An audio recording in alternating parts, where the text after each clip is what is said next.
Throughout the night, this show became a wrestling match between soft songs and loud songs. But the band ended this show with a stone cold stunner. The D&B post-show stream starts now.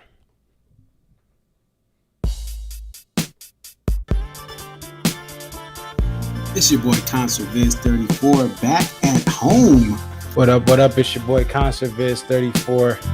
Yep, so your boy Concert Viz 34 coming to you here. What up, what up? It's your boy Concert Viz 34.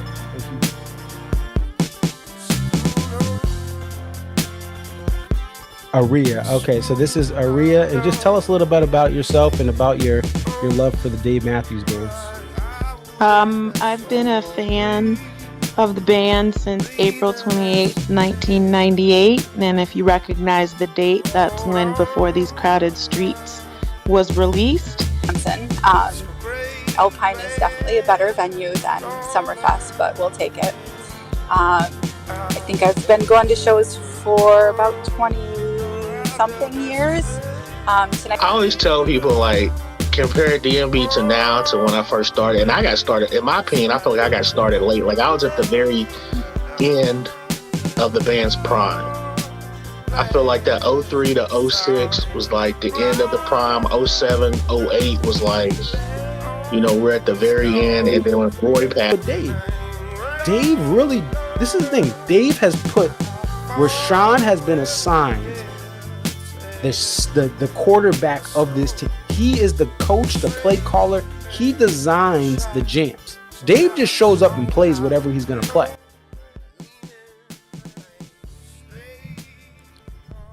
Upstate New York. What up, what up?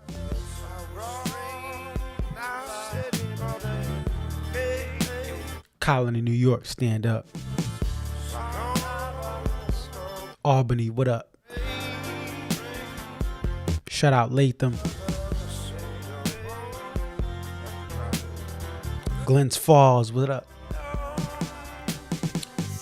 Shout out to Utica. Shout out to the Utica Pie. Lake George, what up? Ballaston, what up? Clifton Park, stand up. Shout out to the Berkshires in Western Mass. Schenectady, what up? Troy, what up? Syracuse.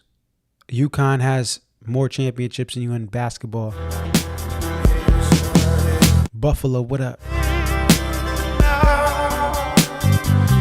Cooperstown, what up? Oneonta, what up?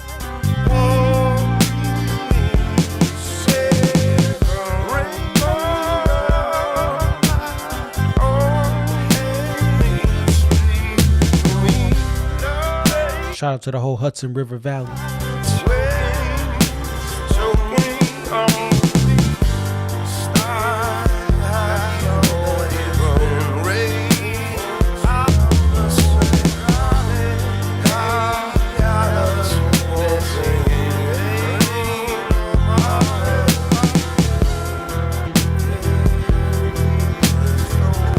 Shout out to the Albany River Rats.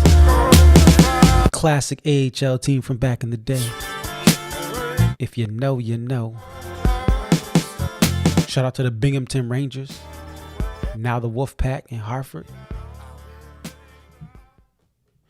What up, what up? It's your boy Conserviz 34. Thank you for joining the DMB post-show stream. I appreciate your patience as I was trying to get some videos and audio ready for this show. You guys will get a sneak preview of the Stone that closed out the show, and we already have some upgraded audio to this. Shout out to my friends Darren and Leah. Due to cell service, I was not able to catch up with them tonight. And shout out to Patrick, he's on here. I was able to see Patio. Shout out to Richard. We were able to connect tonight, and everyone who I saw Also, this is the most important thing, guys. I want y'all to say what up and shout out to Rory. I met Rory's parents in the parking lot, and apparently he's a huge fan of the show and the multi-cams. Rory, next time, come by and say what up. I think you were somewhere else or busy, but I would love to meet you. I appreciate that you love my content. So shout out to Rory. This show was my first show of the year, and I've been watching these from home, talking to you guys, interviewing fans, getting comments from the chat, checking social media in various places from Twitter to Reddit. Shout out to everyone who shared their experiences. But I quickly learned that these shows are unique as far as a lot of songs have not been played in the last couple of shows.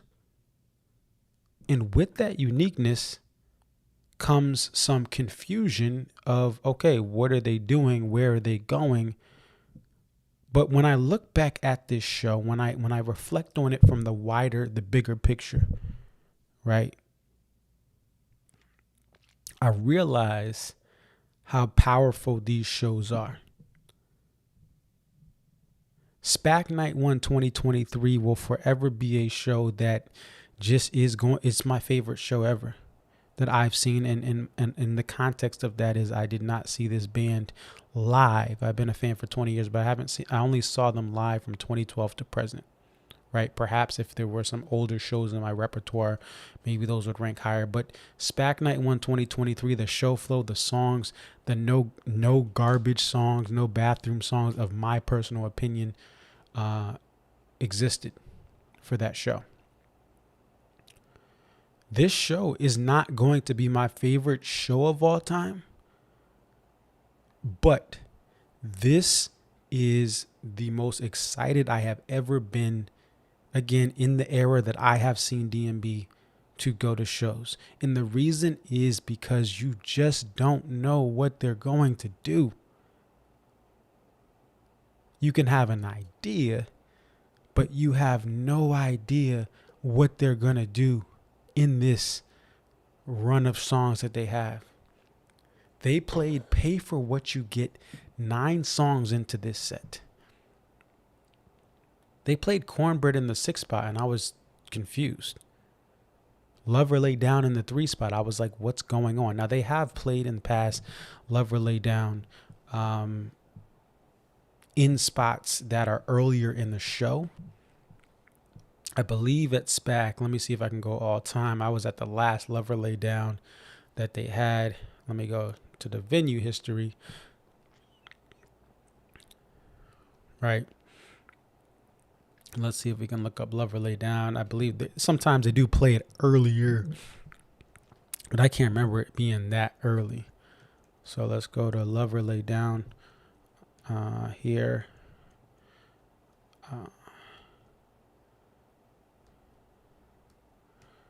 Okay, so 1, there's been 6 plays of it. 2, 3, 4, 5. Let's take a look at this show. 2024 night 2.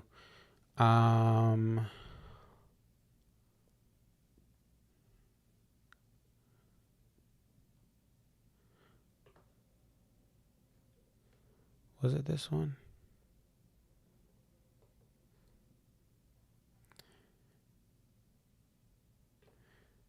All right, scratch that. Hold on. Let's see. I can try this. Let me just make sure. But I want to just check this out because, and I'm doing this live with you guys just to see. Oh, it was 5.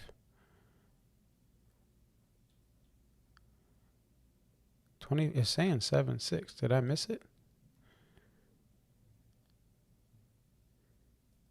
H-I-J-K. Am I missing something? Anyway, well, oh, it's at the 13th spot. Okay, that was 5 of 7. But I feel like I've gotten a Lover Lay Down early at SPAC somewhere along the way. Maybe it was Dave and Tim from 2017. But let's go back to this set. But the point is, I was like, why are we playing? Like, they played What Would You Say Idea of You. They're building up. And then all of a sudden, bro, y'all playing Level Laid Down at 3 spot? Like, brother, what? I could understand like a Grace Is Gone, but a Level Laid Down? But listen, my guy Jeff Coffin killed the sax solo. He also did his thing on the stone. Shout out to Jeff Coffin. Don't drink at the 4. Right. And, you know, that's not shocking, but it was cool to have that early. Many times it is later in the set. And then at the 5 spot, it was Again and Again there. And that is a song that has comes back to SPAC. And then at the 6th spot, now this Cornbread was interesting because they didn't do like that Down by the Riverside type typical thing. And they also, I thought Tim Reynolds' solo, he just felt like he had a little extra energy and power in his solo. And I'm not a fan of Cornbread as a song. I would rather not ever hear it again, personally. But I will say Buddy and him had a little thing going on at the end of it. Buddy had some sort of like funky wah or envelope filter type effect on it when he was playing. And they kind of did something at the end, and it was pretty cool there. Now, I will say this, again, you've heard me say it before, number 41 needs to go to counseling and needs to go to therapy. It is a phenomenal song. The verses are amazing. It is a fun sing-along after that. It has no identity. It doesn't know how to be solo, right? Sometimes, and I've given advice to people in my life now, you know, people who are younger than me. But sometimes people don't know how to be single, and it's detrimental to their life, because if they don't know how to be independent and single, they have no identity. So when they get in a relationship, they're a train wreck and they're a red flag walking. Number 41 needs to learn how to live life solo before it can get married again to be a good partner to a DMB set list. And it's not that the band is not talented. It's just, why are you not using a saxophone? Why are we not? What are we doing? I love this band. Why do we not have a number 41 sax solo? It makes no sense, because we've also heard Jeff Coffin, the first song he ever played with this band is, you guessed it, number 41. He was sitting in with the band with the Flecktones in Hartford, Connecticut in the late 90s. Please, can we get a saxophone? The equivalent of number 41 having a sax solo would be like getting a Liberation at this point, because we have not heard this song with a competent sax solo in a long, long time. I feel like Rocket Man, Waiting for Touchdown.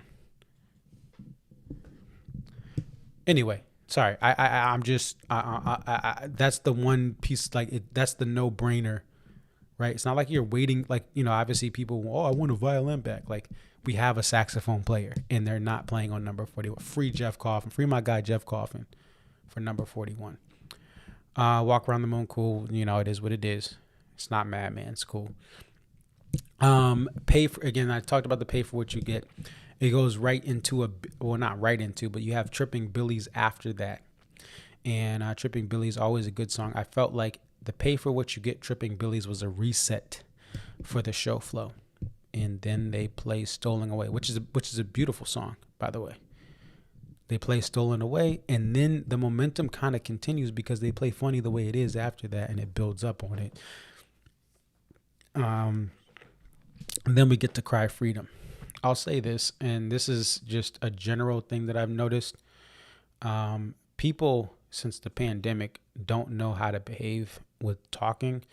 The people around me were fantastic. The people shout out to everyone in the row in front of me, in the row behind me, in the row that I was in.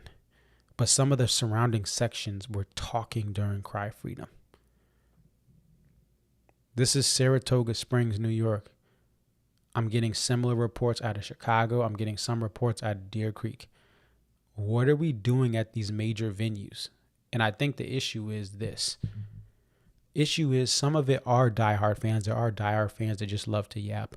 But I think the big issue is you have a lot of casual fans or fans who literally have nothing else to do. So they go to a DMB show and they pay a lot of money to go see the DMB. I think that is the issue with the yapping. I think that there's just people who need to talk in a public event and they kind of want to be heard, they want to be seen. But it was just mind boggling. Like, I don't care if you go to the bathroom during Cry Freedom.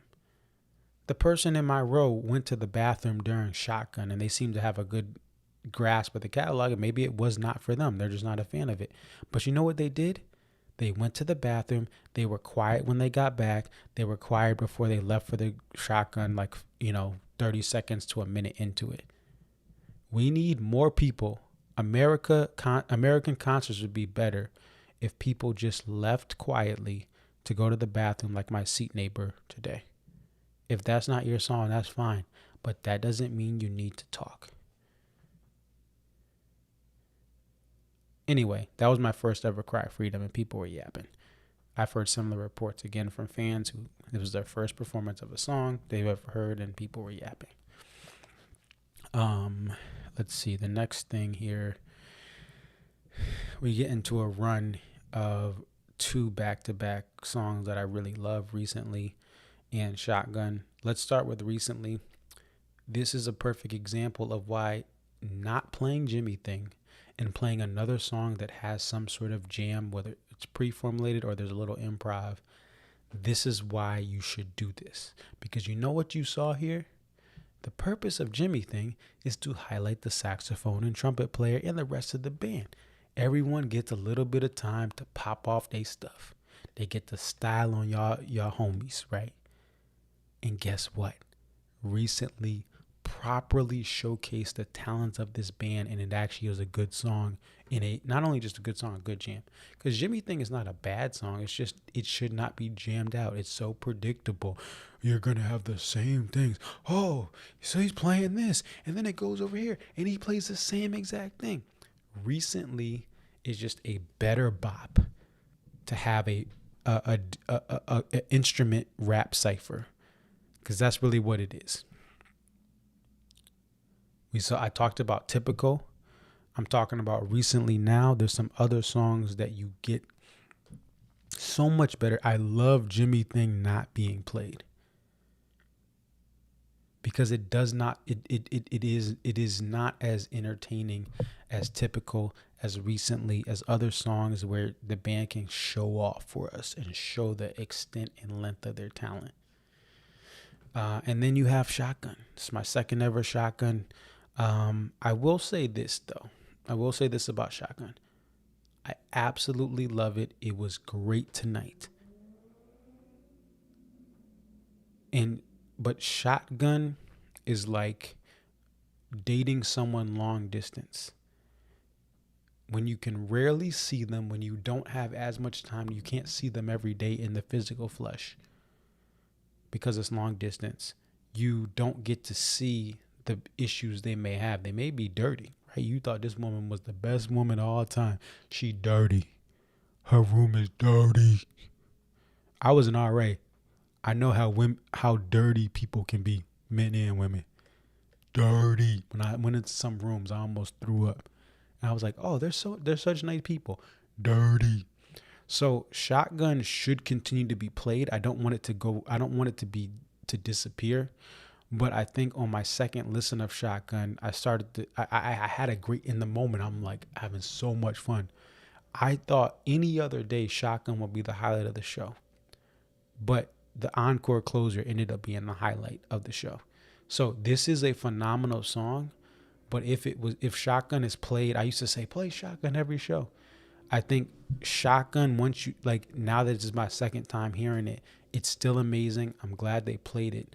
But I kind of see where the wow factor, the novelty factor of it hardly being played makes this legend live on.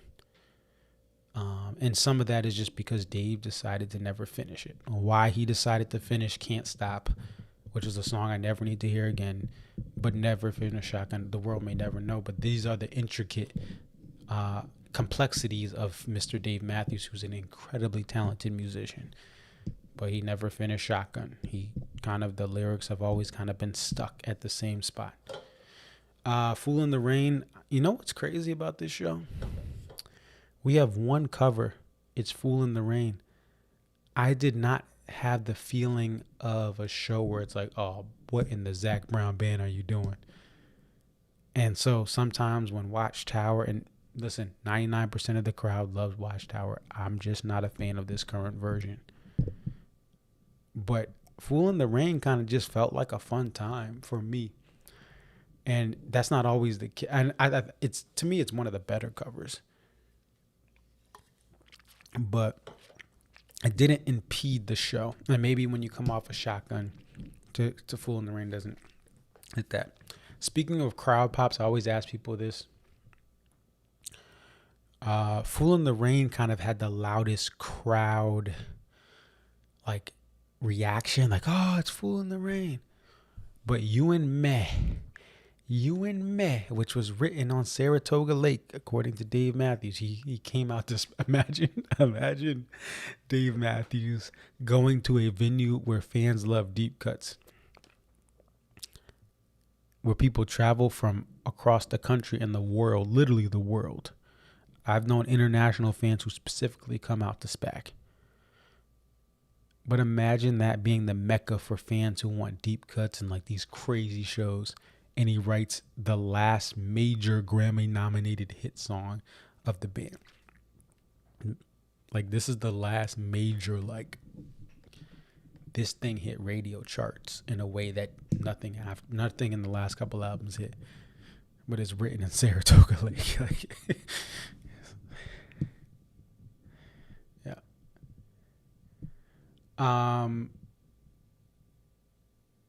Then we get to Best of What's Around.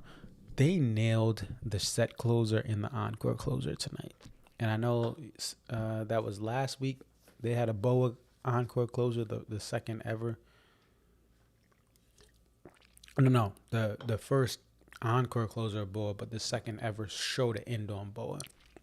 There was a 2-set show from the 90s where it ended. That's 8/19/93, which they have one there.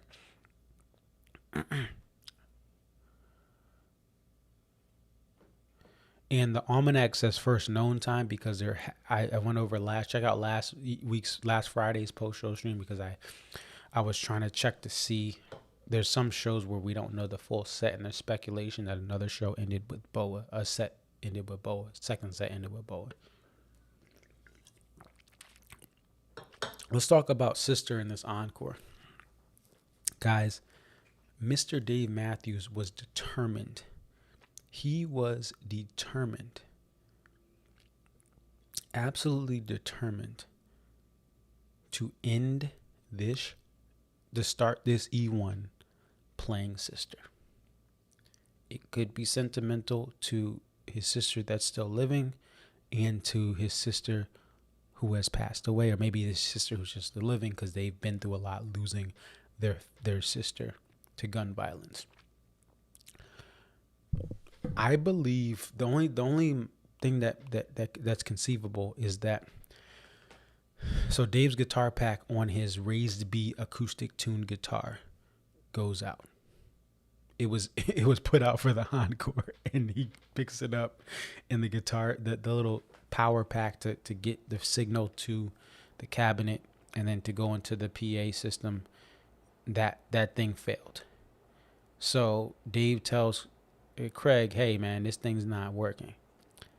It appears that Dave only has one raised B acoustic guitar with him right now. I've seen Dave break a 12-string standard tuned guitar and Craig have another 12-string. I've seen him break a 12-string drop D tuned guitar and Craig had another one. And I've seen this. He has a duplicate standard tuned and also drop D. But I think he did not have another guitar with the guitar pack, the electric pack to it, a guitar pack, a wireless receiver, I should say, to be played through the PA system or to the cabinet, and then it's PA, however it is ran. So Craig had to get a cable that goes from the cabinet, because the wireless receiver that Dave has, think of it like a remote. So it's plugged into the guitar jack, and then that signal is sent to a cabinet, right, side of the stage. That cabinet then gets that sound through to the PA system. But because this wireless pack is not working on the raised B acoustic, and each other guitar, like the standard Dudkoon, the 6-string, they each have a different like pack that's connected to a different signal. So you can't take the pack off the standard tune guitar and then just quickly and efficiently put it on and then you get it right. You want to make sure the raised B signal is going to the raised B. So Craig has to get a traditional cable that can go from the cabinet all the way to the stage where Dave is. So while Craig, it takes him about 5 to 6, and shout out to Craig because he really did this thing. Like he did everything to get this done as efficiently as possible, as quickly as possible. And he was working hard to really get this thing right and make sure he could find the cable from the back and get everything set. Excuse me. And so he gets all of that done. But while he's doing that, Dave is trying to like slow stall, tell a story about how he met some guy who asked him for something. And it was funny because it's Dave being Dave, awkwardly trying to get through this.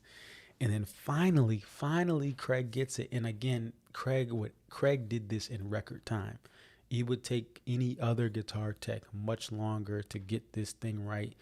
And typically, Dave does not use guitar cables, like the wired cables that stretch really long, or he doesn't really use those, except he did have a Dave Matthews solo show in Houston, and you can see that multicam on my YouTube channel, YouTube Concertviz 34. Click the videos. It's one of the more recent videos of a multicam of that solo show. And so he was actually plugged into a pedal, which was plugged into a guitar amp for that one. So Craig did actually set that up. Craig actually had to set up that and got everything good for him during that show and was changing his guitars out. Right. But for a full band show, Dave uses the wireless receivers. And so he can move, he can dance, he can do all sorts of stuff and not have to worry about a wire getting caught up. So anyway, Dave would not get another guitar and play another song on a different tuned guitar. He had to play Sister. And this was so intense because I would rather him just play another song. I don't need to hear Sister. For some of you guys, this is a song that you tie to your sister or someone who was like a sister to you. So I understand there's an emotional connection for some people, but for me, this song, I could pass. I don't even have a sister. But it was just funny because it just was like he had to play this song. He had to have this tour debut, and the tour was so great without, no, I know some people like it, but the tour was so great without Sister. And shout out to Dave's sister, Jane, but sorry, we didn't need to hear this song. But, well, some people did because they have a emotional connection to it, but I don't have a, Anyway, I'm rambling like Dave. That's how he inspires me. I just had a whole rant and ramble like Dave just had on stage. All right, then this closer. All right, so here's what happens. Maybe I'm not picking up the electric guitar combo, but this is what I saw on stage. Let me actually pull up what I saw on stage so you guys can see what I saw on stage. So let's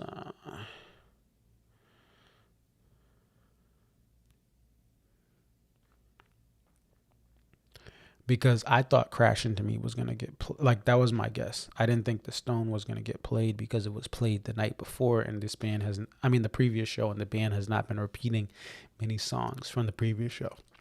But I want to thank Mr. Dave Matthews for making an exception to this latest run of shows.